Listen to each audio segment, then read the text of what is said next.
কিনা জানাবেন।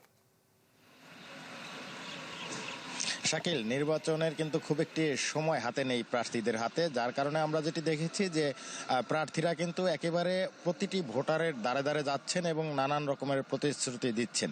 তবে আপনাকে একটি তথ্য দিয়ে রাখতে চাচ্ছি, শরীয়তপুরে মোট 3টি সংসদীয় আসন এখানে রয়েছে, যার মধ্যে মোট 11,50,000-এর কিছু বেশি ভোটার এখানে রয়েছে।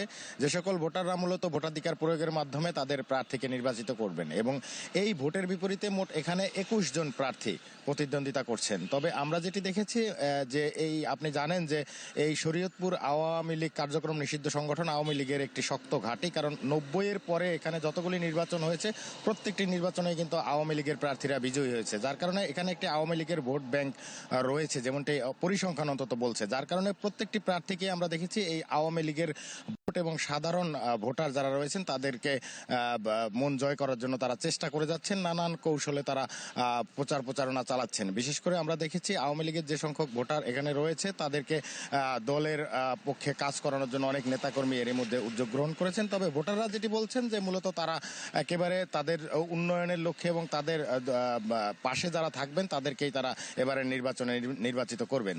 তো শাকিল, এই ছিল আমার কাছে শরীয়তপুর থেকে প্রচারণার তথ্য। জি রবিন, ধন্যবাদ আপনাকে। এবার চলে যাব যশোরে তৌহিদুর রহমানের কাছে। তৌহিদুর রহমান, জানাবেন সেখানকার পরিস্থিতি।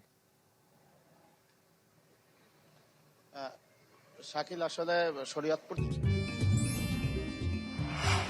আমা অথেন্টিক ব্রাজিলিয়ান কফি থেকে যেমনটি শুনছিলাম, যশোরে তার কিছুটা মিল আছে। সেটা হচ্ছে যে বিগত যে গ্রহণযোগ্য নির্বাচনগুলো ছিল সেই সব নির্বাচনের ফলাফল বিশ্লেষণে দেখা যায় যে যশোরও আওয়ামী লীগের একটি ঘাঁটি হিসেবে বিবেচিত করা হয়। সেই বিবেচনায় এবার যেহেতু নিষিদ্ধ ঘোষিত দলটি নির্বাচনে নাই, সেই কারণে তাদের সমর্থকদের ভোটটা কোন বাক্সে যাবে সেটা ফলাফল নির্ধারণে কিছুটা হলেও ভূমিকা রাখবে। তবে ভোটাররা বলছেন যে যেহেতু আওয়ামী লীগ নাই, ওইটা নিয়ে আমাদের মানে চিন্তারও কিছু নাই। যারা আছে তাদের মধ্যে যে যোগ্য প্রার্থী এবং স্থানীয় মানুষের কল্যাণের পাশাপাশি রাষ্ট্রীয়ভাবে ভূমিকা রাখবে জনকল্যাণে, আমরা তাদেরকে নির্বাচিত করতে চাই। এর পাশাপাশি শাকিল, নির্বাচনী প্রচারণাও কিন্তু এখানে খুব জমে উঠেছে। যদিও যশোরের 6টি আসনে 35 জন প্রার্থী কাগজে কলমে প্রতিদ্বন্দ্বিতা করলেও প্রত্যেকটি আসনেই মূলত বিএনপি এবং জামায়াতের প্রার্থীরাই মুখোমুখি এবং নির্বাচনী প্রচারণায় এগিয়ে রয়েছেন। একটি আসন যশোর 5 মনিরামপুর, যেখানে ব্যতিক্রম, সেখানে বিএনপির বিদ্রোহী একজন প্রার্থী রয়েছেন, তিনিও আলোচনায় রয়েছেন। এর বাইরে 5টি আসনে মূলত জামাত বিএনপি মুখোমুখি রয়েছেন ভোটারদের তথ্য অনুযায়ী।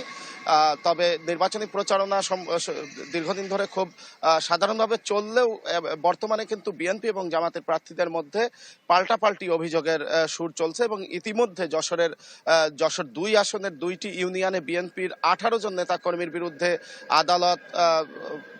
আদালত অভিযোগ গ্রহণ করে তাদেরকে সশরীরে হাজিরার জন্য বলেছে। অর্থাৎ সংঘাত না হলেও অভিযোগ পাল্টা অভিযোগের মধ্য দিয়ে যশোরের নির্বাচনী প্রচারণা এগিয়ে চলছে।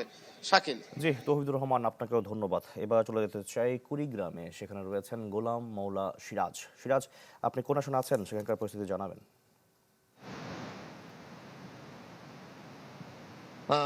শাকিল, আজকে 6 ফেব্রুয়ারি, অর্থাৎ মাঝখানে 5টা দিন পাবে হচ্ছে প্রার্থীরা। এর মধ্যে 4 দিন তারা প্রচারণার সুযোগ পাচ্ছে, কারণ 10 ফেব্রুয়ারি কিন্তু প্রচারণার হচ্ছে যে শেষ সময়। তো এর মধ্যে আমরা যেটা দেখেছি যে কুড়িগ্রামে যেহেতু নদ নদী বিধৌত জেলা, এখানে 4.5 শতাধিক চর রয়েছে। প্রার্থীরা কিন্তু আমরা এতদিন দেখেছিলাম যে তারা সেই সব দুর্গম চরেও কিন্তু তারা প্রচারণায় নেমেছে। তবে যতই দিন যাচ্ছে এখন প্রচারণা হচ্ছে শহরমুখী। এখন প্রতিদিন বিশেষ করে যে বেলা 2টার পর থেকে রাত পর্যন্ত যেটা দেখা যায় শহরগুলোতে কিন্তু প্রার্থীদের এক যে সড়ক প্রচারণা এবং মিছিল, মিটিং, উঠান বৈঠক, নির্বাচনী জনসভা, এগুলো তো হচ্ছেই। তো এখানকার মানুষের যে প্রত্যাশা ছিল এবারের ভোটে, ভোটাররা তো জানিয়ে আসছে যে তাদের কর্মসংস্থান দরকার, নদী ভাঙন রোধের ব্যবস্থা নেওয়ার দরকার। এছাড়াও অন্যান্য স্বাস্থ্য, শিক্ষা খাতে যে ভোটারদের দাবি, তো সবকিছু মিলে তারাও কিন্তু হিসাব করছেন এবং শেষ সময়ের প্রচারণায় জোর দিচ্ছেন কিন্তু বিভিন্ন দলের প্রার্থীরা। আমরা যেটা দেখছি, কুড়িগ্রামের যে 4টি আসন রয়েছে, 4টি আসনের কিন্তু মোট 28 জন প্রার্থী তারা মাঠে রয়েছেন। কিন্তু 28 জন প্রার্থীর মধ্যে বড় যে দলগুলো রয়েছে, জোটের যে প্রার্থী রয়েছে, তারাই কিন্তু বেশি সরব মাঠে। তবে এবারের ভোটে যেহেতু পোস্টার ছিল না, সেহেতু ভোটের যে একটু ছবি, সেই ছবিটা কিন্তু ছিল ভিন্ন রকম। তবে প্রচারণার যে সড়ক সেটা কিন্তু থেকে গেছে। এখন পর্যন্ত দেখা গেছে এখন কিন্তু অপেক্ষায় মানুষও, ভোটাররাও যেমন অপেক্ষায় ভোট দেবে, একই সাথে প্রার্থীরাও কিন্তু জয় এবং পরাজয়ের যে বিষয়টা সেটির অপেক্ষায় রয়েছেন এখানকার 28 জন প্রার্থী।